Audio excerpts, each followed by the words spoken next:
My name's Jordan. What's up with you niggas? What up, man? Wake your ass up, boy. Wake your ass up, nigga. About to watch a quick little 20-minute documentary about Hulk Hogan. They're saying he's a liar. I'm like, what the fuck? Follow-up videos all that often. The subject of Hulk Hogan's dishonesty was one of those rare topics that I actually saw myself returning to sometime in the future.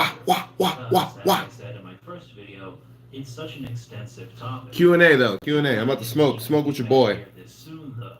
In the short time since I released my first Hulk Hogan video, a few stories have resurfaced while other new ones have emerged.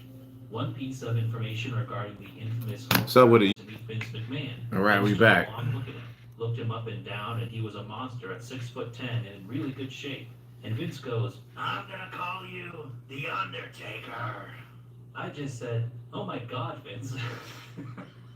You know we've been training, saying our prayers, and eating our vitamins. This will never work. The body bags and dead people, but I was wrong on that. So the Undertaker was born. Vince McMahon named Mark Calloway the Undertaker right in front of my very eyes when I brought him in from LA. End quote. 9 days later, this quote was reposted by Cultaholic Wrestling, and from there it made the rounds on social media and various websites. Interestingly, this clip has been up on YouTube for 9 years. But for one reason or another, it appears to have been removed from Hulk's own website and YouTube channel. As I said earlier, this story isn't exactly new. Hogan actually told the same story, almost verbatim, in his 2002 autobiography. Unfortunately for Hogan, he also unknowingly contradicted his own story when he said that he worked on Suburban Commando with Mark Calloway in 1991. While the movie came out in 1991, most of the filming was done in late 1990. This is important because Calloway had already been signed to the WWF in October of 1990 and was performing as the Undertaker character. Smoke up. Fun fact, the character's name was initially Kane the Undertaker, but the Kane part was dropped fairly quickly and later given to his storyline brother, played by Mayor of Knox County, Glenn Jacobs. Additional fun fact, the movie Suburban Commando was supposed to be a vehicle for Arnold Schwarzenegger and Danny DeVito, but they must have realized what a giant turd it was, so they bailed to make Twins instead. This probably turned out to be the right idea because Twins was a massive box office hit that made Schwarzenegger and DeVito filthy rich, whereas Suburban Commando is largely remembered for being the subject of a nostalgia critic review.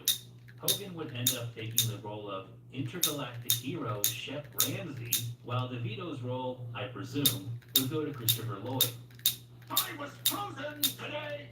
Setting aside the catastrophic embarrassment that was Suburban Commando, we know that Hulk's claims about his hand in the creation of The Undertaker are false, because multiple people have directly contradicted. Been 1 minute since I smoked with you guys.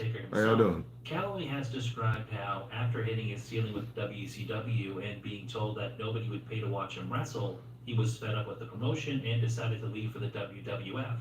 Through connections with Paul Heyman and Bruce Pritchard, Mark was able to eventually secure a meeting with Vince McMahon. Unfortunately, McMahon didn't have a job for him at the time. This was in spite of the fact that Calloway had already handed in his notice to WCW. Mark would spend a period of time in limbo, fearing that he would end up being given the mysterious egg gimmick that the WWF was building up on TV at the time. It was during this period of downtime that Mark would become involved with Suburban Commando, which he refers to as the worst movie ever. Was Suburban Commando? Worst movie ever. According to Calloway, after he had the initial meeting with Vince in the WWF, they later called him asking him to read for the role of Hutch in the movie, which he said kept him busy for a while. They did within a few weeks. They called me and said, "Hey, what up, Jeremiah? doing this movie out in LA. They want me to go. They wanted me to go read for it, and I read for the movie. I got the part." Struggling with moderate to severe Crohn's disease or ulcerative colitis? Talk to your doctor about #1 prescribed Entyvio, offering 2 maintenance options, including the Entyvio pen, infusion, and serious allergic reaction. Ultimately, Mark would receive a phone call from Vince. How's your day? It's going good. It's going good. This story lines up with the brief window between Suburban Commando beginning principal photography in late September of 1990 and Calloway making his on-screen debut as The Undertaker at Survivor Series on November 22nd of that year. Bruce Pritchard has told a very similar version of the story as well. adding that he pitched the Undertaker character as the yin to his yang of the brother love character. And Pritchard did manage the Undertaker against W. Dalloway on Suburban Alright, we Commando. back. Hogan put in some kind of good word for him with Vince McMahon. There is a very slim chance, but it's technically possible. It's simply hard to give him the benefit of doubt in this situation where there is a minor chance that something he said may have a small sliver of truth to it. In particular, because he definitely did not bring Mark to meet Vince. I don't really have a loadout. I don't got a loadout because I still gotta upgrade a bunch of weapons that I want to have. But right now, I'm just gonna work on the battle rifle. The battle rifle will get me through. Undertaker injuring his neck despite knowing it was not true. Curiously, this is not the first or only. I should have started off with a sub, but some hand in a well-known wrestler's development. The story that people are bring up these days is Hogan noticed Kevin Owens before anyone else did. As far as I can tell, the first time Hogan ever brought this subject up was back on June 23rd of 2015 when he spoke to Rolling Stone magazine. In this interview, he credits Kevin Owens temporarily making him believe in wrestling. Quote, Kevin actually reminds me of the older wrestlers of the late 70s. Some of those guys that didn't have the build, but they would scare you if you met them in a bar. What hooked me about him was that I was watching a match of his on NXT, and I found myself disassociated with being in the moment. All of a sudden, I started watching him, and he made me believe again. I watched real close, and there were no holes in his punches, his kicks, everything he did looked like it was fine. But it was. He caught me with my guard down, and he made me a believer again. He hooked me. He's got that look, man. That demeanor and that swagger. How do you rate yourself in COD? I'm pretty dog. I'm dog water. I'm dog water. I'm dog water in fucking at least at this early stage, he's also in Call of Duty, but I have fun. I'm not very good at Call of Duty. I used to be, but nah, bro. I'm dog water. What up, that guy? Didn't even get the notification. Shake my head. Just saw you on my YouTube homepage. Damn, that's crazy. Oh man, it's Corey. What up? Yeah, I be getting shadow banned. Shadow banned all the time. I don't know why. I don't even do anything, but. Hogan would end up being fired by the WWE in July of 2015 after audio of him saying racial slurs during a sex tape was leaked. So there is about an 11-month period of damn, Hulk Hogan was saying racist shit during a sex tape. I knew he said racist shit, but I didn't think it was during a sex tape. He had changed his story a small but noticeable amount. Well, I hate to brag about it, but I'm the first one that pointed the finger at Kevin Owens. You know, now you did. I saw him on NXT like a second match, and I saw him just chopping meat and grinding and beating this guy down and doing it the old school way, and really understanding how to get heat. Doing it the old. That's wild, bro. On God, it is. Must smoke. I got back smoking. The wrestler who looks like an ice cream salesman, I'll get the bishop. That's the guy. Slander against ice cream salesmen aside, we've gone from Hogan being impressed with Kevin's abilities to now being the first one to point the finger at him, in the span of just a few months. In August of 2016, Owens would win the vacant WWE Universal Championship, and Hogan took to Twitter to congratulate his brother. This is where Hogan seems to change his story pretty significantly and starts taking credit for Owens' success. During this seemingly now deleted episode of the Bischoff on Wrestling podcast, the Hulkster added a detail about. I wonder if he wanted his girl to yell out she loves BBC. Quote, I told what? Triple H. What now? Hold on, let me. I didn't have all the messages on. What? I told Triple H, if you get this guy up and running, he can turn into one of your greatest baby faces. End quote. When we jump in. Oh, you talking about the sex tape? Yeah, probably. The story changed. Probably. When I saw Kevin Owens, I saw him in NXT. That guy, I just got what you said. Yeah, probably. Really grind. I watched him really chop meat. And I'm like, okay, there's a brother right there that's got heat. Everybody I talked to at the WWE wasn't real high on any of my highlights at the time. You know, the look, a lot of things, you know, that he didn't have going for him, they kind of pointed out. But I said, no, I'm telling you, you give this guy a chance to get over. He'll chop meat, he'll grind, and this and that and the other. And so I was kind of like betting on the farm, and I didn't know Kevin. I just ran my mouth and I said, you know, there's a guy in NXT that I saw him, so I think he could really get over it. Man, that's crazy. Even more to scream about. Wrestling is so crazy. As you guys know, I like wrestling. It's just So within the span knowing all this of shit is about amazing. 4 years, Hogan went from simply being a big fan. What are you watching? I'm just watching a documentary. Not documentary, but like actively a pleading little with people working for the WWE at the public time, service amount. including I Triple don't know. H. Some It's dude talking pretty about Hulk classic Hogan Hogan lying technique. about shit. That's Change it. the story a little bit with each telling and make it more and more grandiose. Hulk But Hogan's also racial slurs in the consider bedroom. it's possible That's that my he guess. really did LOL. I let got you. I got you. Liddy was pretty wild with that. but he was With definitely not the tans. first one to Yeah, point the finger I at bet he it. was. I mean, the guy got signed to NXT and brought up to the main roster within 9 months, and then quickly put into a storyline with one of the biggest stars in the history of the company, and picked up a win over him less than 2 weeks later. Clearly, people noticed him and believed he had potential. It would be easy to assume that Hogan is just misremembering, and I can understand why people would be willing to cut him some slack. But after looking at so many of his stories, you start to notice the patterns. We're not talking about 30 years ago. It took him 5 months to go from saying he was a huge fan of Owens to saying he was the first person to notice his potential. As time has Double gone tap that by, screen. Hogan Hell has yeah. increased the amount of Put up the credit likes, given to bros. Owens' success.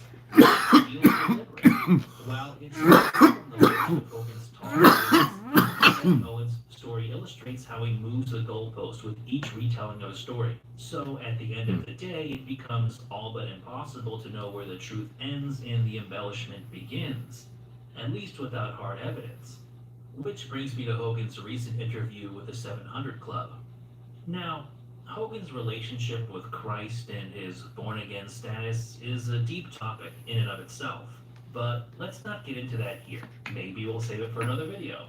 This is just to say that when Hogan appeared on the 700 Club wearing a John 3:16 shirt and saying he's a meat suit filled with the Spirit of Christ, it wasn't completely. Yeah, I don't know what that is, bro. Hogan spends a lot I of don't know what that time is. talking about his faith and how he was born again, which makes sense, but there are still some odd comments made during the interview. For instance, when he was asked about the greatest moment for him in his pro wrestling career, he brought up beating the Iron Sheik for the WWF title. January 23rd, 1984, where I wrestled the Iron Sheik for the WWF title. What's interesting here is that Hogan got the date right. It did happen on January 23rd of 1984. He did also add in an odd tidbit about the Iran hostage crisis and claimed that Iran had 444 American hostages. Iran had 444 American hostages. Yeah. I don't know, bro. It's just like Hulk Hogan.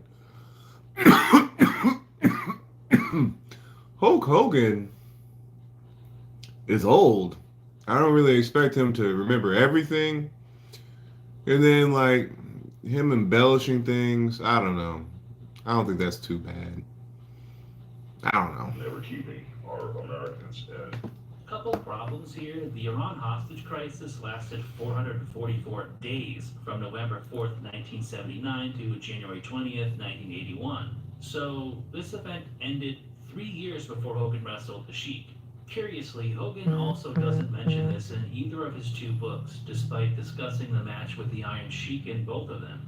That being said, it's somewhat impressive that he was this close to getting it right. It's not like he said he asked George W. Bush to let him free the hostages with Hulkamania in 1989 or whatever you would normally say. Another odd moment from the interview came when Hogan was reminiscing about Andre the Giant and said that Andre couldn't use a knife or fork. Never could hold a fork or a knife that he could work with. This seems pretty ridiculous to me because it takes like 2 seconds to find multiple pictures of Andre using a fork and or a knife. There are several pictures of him using chopsticks, which would probably take significantly more manual dexterity for a man with hands his size. Maybe Hogan simply meant that it was more difficult for him than it would be for a person of normal size. But Hogan also repeated the lie that Andre was 7'4" and 650 pounds. You know, he's 7'4" and 650 pounds. So, who knows? Either way, it's just another one of those weird cases of Hogan telling a story about a dead person who isn't there to give their account. During this same interview, Hogan brought up how, towards the end of his life, Roddy Piper was trying to surrender. Jeremiah Funny said, I'm about to get tased again. He received a voice message from Piper's number saying, I'm just loving you, my brother. I'm just walking with Jesus. Walking with Jesus and loving you, my brother. I was like, now you might ask, Would Roddy Piper really text something like that? Well, his phone did. In an interesting twist for Hogan, this actually did happen. Well, at least the voice message part did. He told this same story on A&E's WWE Legends and even played the clip. I saw the light. Now walk with Jesus today, my brother. Walking with Jesus, loving you and praying for you. Personally, I think the Roddy Piper story is a sort of exception that proves the rule. Hogan is in line 100% of the time, but when he makes an extraordinary claim, especially one involving someone else who is no longer alive, he has to provide extraordinary evidence to back it up. On the other hand, Hogan does editorialize a bit and suggest that Piper was curious about his faith. He started asking about my spirituality. He really didn't connect, but he was very curious, you know. I'm not going to comment Hogan here or question his beliefs, mainly because, as I said earlier, I could turn that into a myself. Much of what Hogan said during this interview is about how surrendering to Christ allowed him to let go of his ego and shit like that. On this album, there Yeah, is my a bad. song What called Hulkamaniac, named What channel is this on? over the years, This is on song, but one point has remained consistent. some dude named Beige Frequency. Beige Frequency, yeah. Yeah. According to the Hulkster, this story was inspired by an event that occurred at Wembley Stadium in 1992, where a Make-A-Wish kid passed away before he could watch Hogan wrestle. There are a number of problems with Hogan's story, though. Most notably, he never wrestled at Wembley Stadium in 1992. That being said, some new, old information has recently resurfaced that further contradicts this story. Earlier this year, the BBC archive channel on YouTube uploaded an interview with Hulk Hogan from the TV show Pebble Mill that took place on March 31st of 1993. This date is extremely important, so I want you to remember it. During this interview, the subject of Hogan's upcoming musical projects was brought up, and what he said here is extremely interesting. Damn, right to commercial. Damn. Hello, Moto. That was a pretty good commercial time. Faithful hunter. You've come in search of the secret lock. I said, man, let's write a song for all these kids, for all this crazy stuff that's happening in the world. And it's kind of like Eric Clapton's song, Cheer from Heaven. Aside from Hogan comparing his upcoming song to Eric Clapton's... You listen to it, Lamar? Nah. I don't lift Fridays, Saturdays, Yeah, and Sundays. I might do some lifting on Fridays, but really I try not to do too much. I really stretch on those days. I should have took you guys to stretch, honestly. For the people from the Stretch and sauna. alarm That's it. bells and bright flashing red lights are going off. Because there is only one story that could come to mind based on this time period and those details. That being the murder of James Bulger. On February 12th of 1993, 2-year-old James Bulger was abducted from a shopping center in Merseyside, England, by two 10-year-old boys, Robert Thompson and John Venables, who later took his life. Now, I'm not going to get into the specifics of this case because they aren't essential to this video. That said, this is one of the most infamous cases in UK history. It's still controversial to this day, over 30 years later, due to the nature of the crime and the fact that the perpetrators were so young, as well as the fact that both boys were given relatively short sentences, and Thompson and Venables have been given multiple new identities over the years to protect them.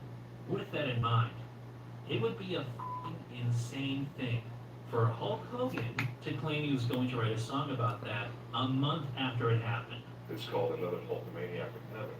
To try to contextualize this for my mostly American viewers, imagine John Cena going on to Good Morning America in late 2008 and saying he was going to make a tribute rap song about Kaylee Anthony. Are you beginning to understand how f***ing psychotic this situation is? At this point, some of you may be saying that Hogan didn't say the song was going to be about James Bulger specifically. Aside from the timeline of events and the details given by Hogan lining up perfectly with the case, I will grant you that there is a slim chance that wasn't what he was talking about. Nevertheless, No recovery. Exactly. Exactly that guy. Exactly. Sometimes I'm learning. You really, just because you have the energy to do it doesn't mean you should do it, you know? Which is very crucial to the story. Plus, honestly, recovery, sleep, rest. 1992. pretty much Then why what is you he need to telling an get entirely stronger, different story bigger, during this interview? faster, Furthermore, it also excludes the everything. possibility that Hogan simply got the dates mixed up and the alleged encounter with a Make-A-Wish kid occurred during his 1994 Hulkamania tour with WCW, because he already had the idea for a version of Hulkster in Heaven a year prior. The Hulkster in Heaven story was already almost impossible, at least as Hogan described it, but this interview undermines every claim he's made about it over the years. Honestly, he may be lying here too. I think that's the most disturbing part of it, because now he's told two entirely different stories about how this song was inspired by the tragic death of children. And for what? Whoa. Why do something like this? What did he have to gain? In my previous video, I talked about how Hogan's lies aren't all silly tall tales from an old man in his twilight years. Some of them have really disturbing implications for his character.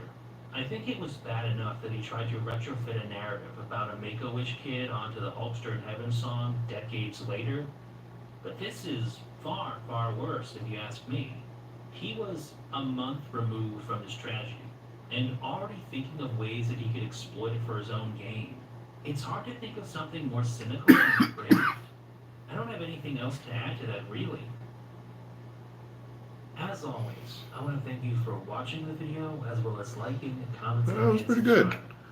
And Yeah, man, to my supporters on Patreon who help me. Yeah, I don't know, man. I kind of don't want to take time out to shit on Hulk Hogan. If he's just lying about things, then, I mean, it doesn't really surprise me. He's a fucking actor. No cap. I mean, he was a real athlete and still is to a degree. But, I don't know. I don't know. I don't know. You could pick apart Dan or anybody. You could pick apart pretty much anybody. I don't think there's anybody who could say they like everybody. Man, that's crazy. That is crazy, though. That is crazy. I like Hulk Hogan as a. I like Hulk Hogan as a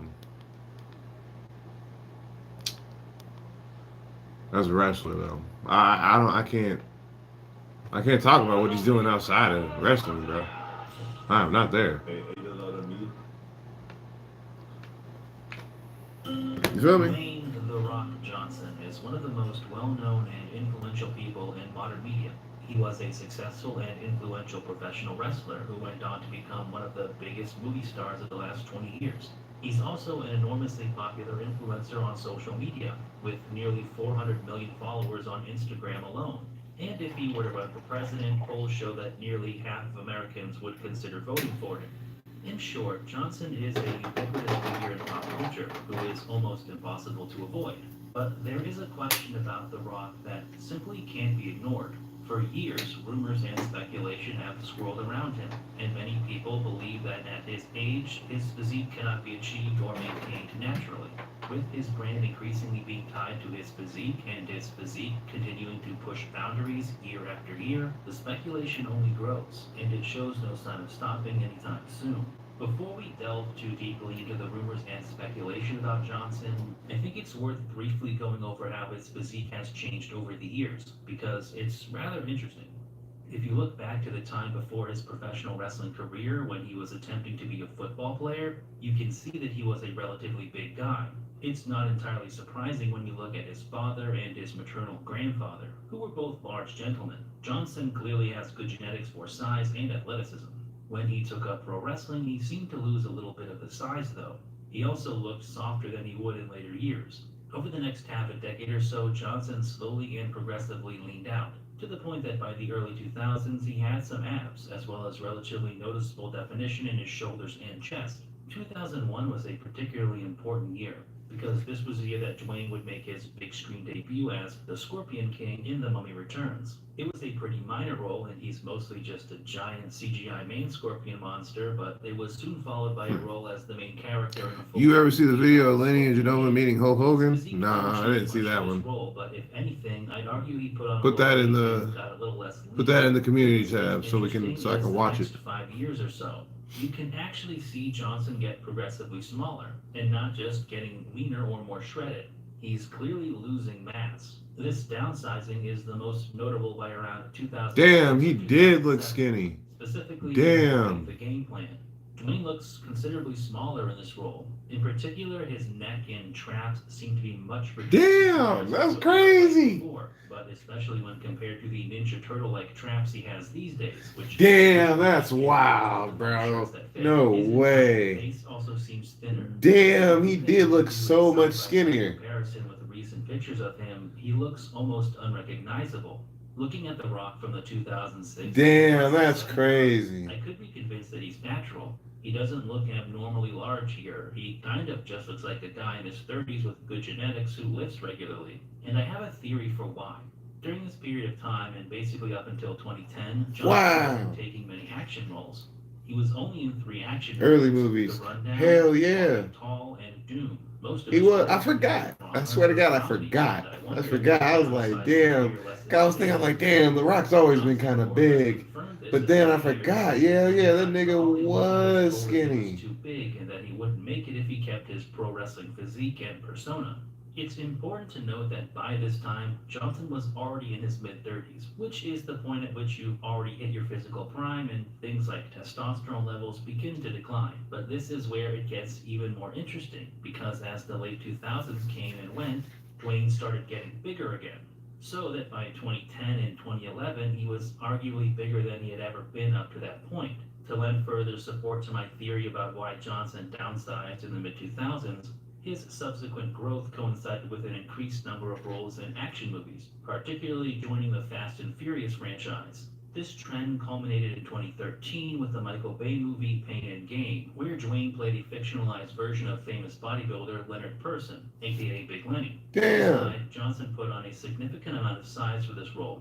Some of this is likely what is referred to as fluff, as he was lacking some definition. But just in terms of sheer size, I think this is the biggest he's ever been, and especially pronounced are his chest, shoulders, traps, and neck. Damn, I didn't know he was playing Big Lenny. To the shots from the game plan. It's night and day, and it's important to remember that he did this after 40 years old.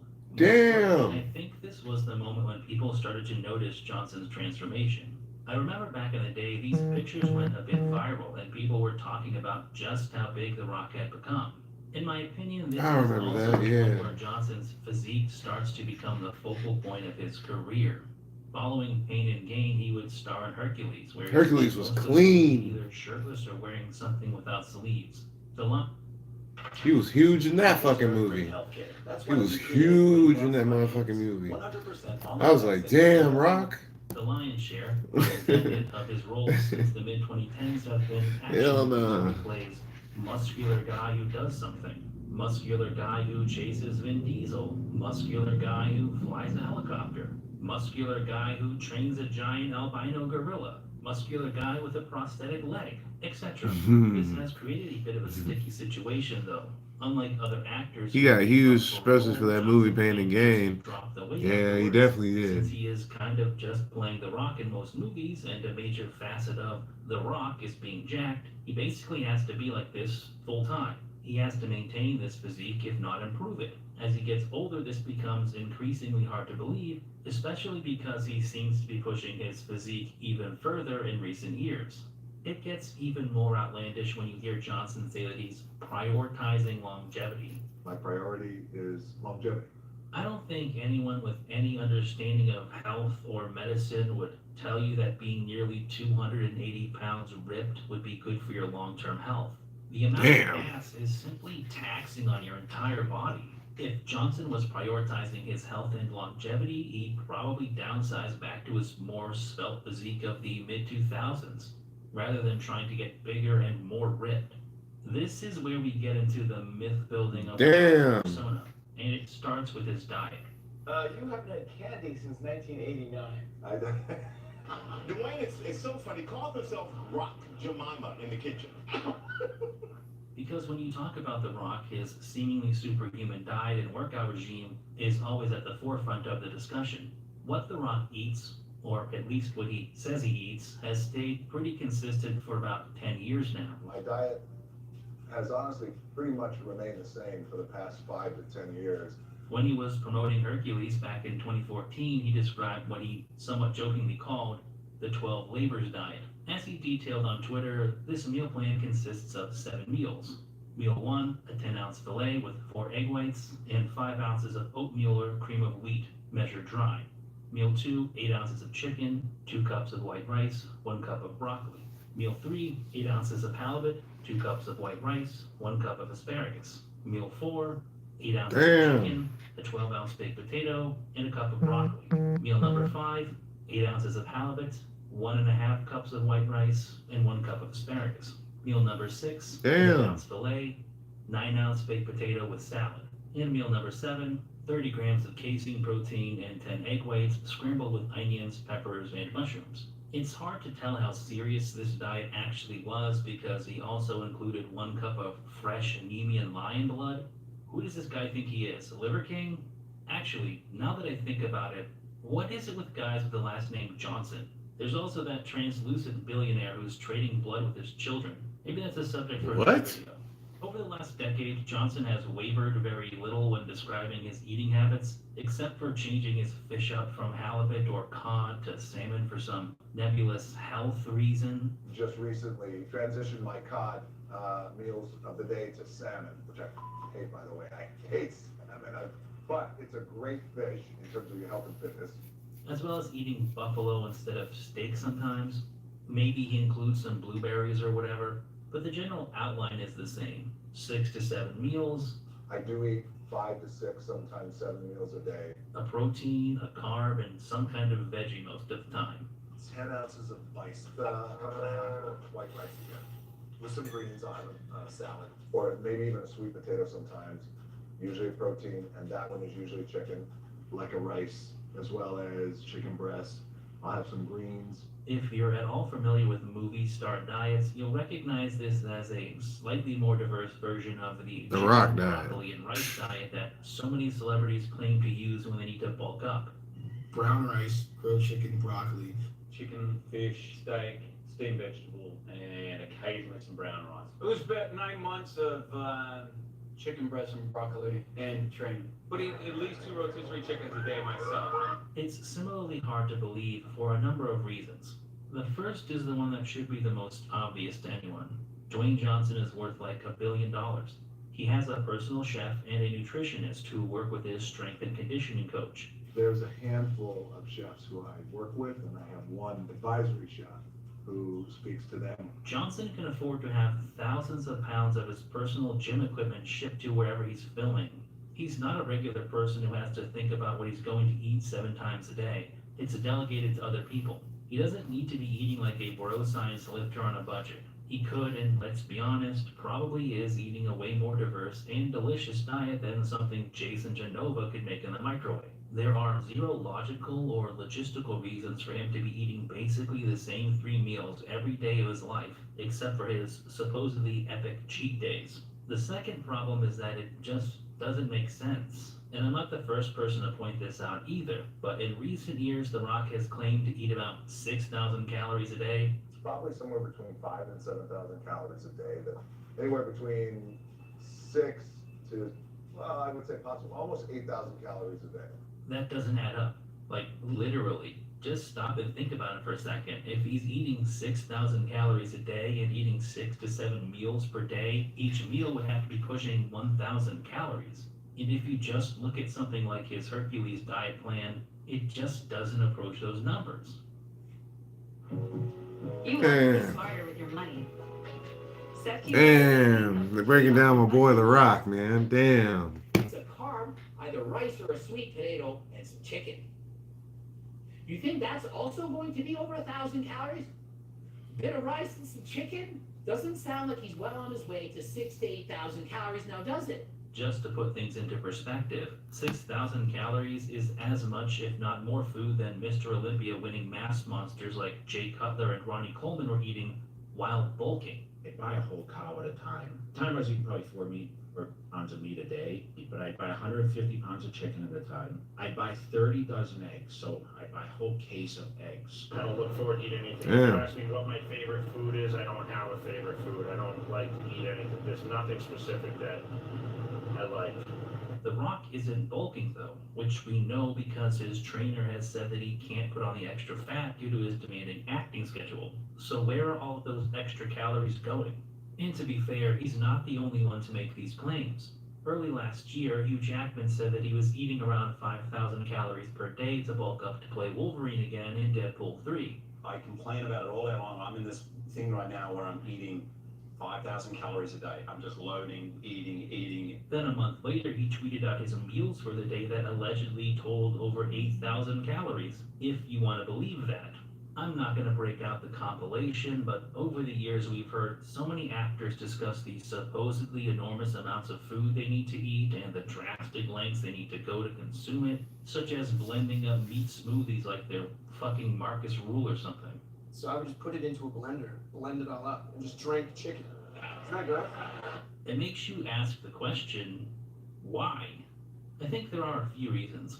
The first is the simplest. It gives them something to talk about during interviews, and it's publicity for the movie. Because when you go on the diet of Superman, what does Superman eat? They can say they've been working harder than ever. They've been eating more, and they're going to be even more jacked than they were the last time. The second reason is because they can get away with it. And by them, I mean the movie industry. They know the average person doesn't know what 1,000 calories of food looks like. Never mind 8,000 calories of healthy food. And you can even fudge the numbers with those crazy epic cheat meal days that kind of just look like normal if slightly decadent meals. I mean, we're not talking about Brian Shaw wood chippering over 23,000 calories in a day. It's like 2 burgers and some fries, or a large portion of sushi. The average person heard one time 10 years ago that Michael Phelps ate 10,000 calories worth of Subway sandwiches every day to win the Olympics. So why wouldn't The Rock be eating 6,000 calories to play a comic book character? Even assuming he really was eating 6,000 calories a day, the question Everyone is, who's watching. Hey, appreciate that, Bobby Bug. requires him to eat that much. This is where we cross over into Johnson's workouts.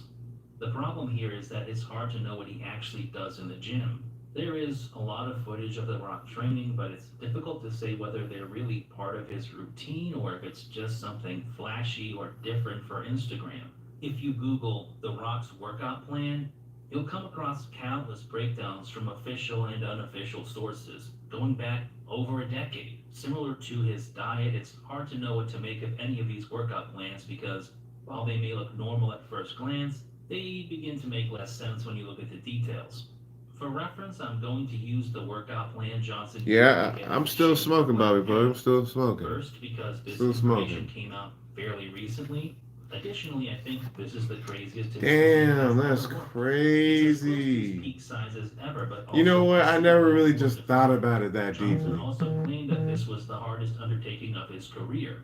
Around the time that Black Adam came out, Johnson's coach and business partner, Dave Rienzi, posted the plan that they used to prepare. That's crazy. They really saying The Rock is bullshitting on every fucking thing. But, I mean, what's wrong with him bullshitting about that, though? That's what I'm trying to see. Like, is he telling kids that's what he's doing? Or is it like, motherfuckers just like, you know what I'm saying? He just was like, nah, I just, I don't, he doesn't want to talk about it type shit. That's crazy. Damn. How is The Rock? Damn, that is crazy. He said eating 6,000 calories. And he's only eating like salad and chicken breast. I'm like, damn. Damn. It's like, damn, it'll make you just really like think about like really listen to people when they're talking or something like that. Like, does that seem like it's the right thing? Even though in my mind I'm like, yeah, that's not enough. That's not 6,000 calories. Just some chicken. I ain't gonna lie, the burgers, I don't know. I don't even think when I eat the McDonald's special, I don't even think when I do the McDonald's special, that's 6,000 calories. I don't even think that's 6,000 calories. I think it's like 4. That's like 4,000 calories. Maybe. I don't know. That's crazy as hell. Yeah, that's crazy. He was skinny. That's crazy. Damn, that's crazy. There for the movie on Instagram.